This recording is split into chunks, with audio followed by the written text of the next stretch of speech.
here the Huawei Ascend Mate 7. This isn't a new phone for CES, but it is one that's been relatively recently released, so it's good to have a quick hands-on with it. And by hands-on, I mean one hand on, so you're going to have to bear with me slightly while I'm trying to use this one-handed. But this has a 6-inch Full HD screen. It's got an aluminium build. As you can see, there's a fingerprint sensor on the back there. This is interesting because the Samsung and the iPhone fingerprint sensors, you have to wake the phone and then use the fingerprint sensor, whereas this one, it has a proximity sensor, or radio frequency sensor that knows when your finger's approaching, basically, so you can use this straight away to wake the phone. I would demonstrate that, but I would have to set up my fingerprint first. Another interesting feature of this is the screen.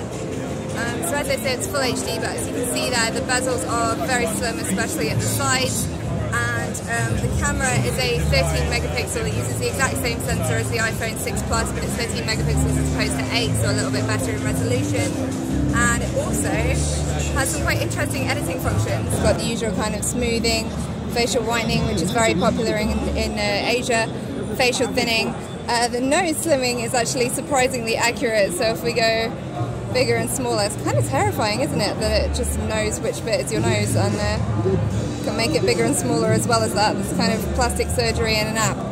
And also the teeth whitening is very, very accurate.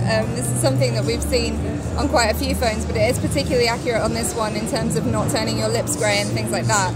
So if we turn it up, you can see we can go all the way up to Hollywood levels of ridiculous brightness.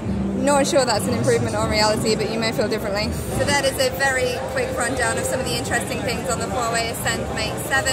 As often happens with CES, I've asked about details of UK availability and pricing, and unfortunately nobody at the booth here knows, but Huawei devices are pretty widely available in the UK, so I think there's a pretty good chance we can get hold of this. Thanks for watching.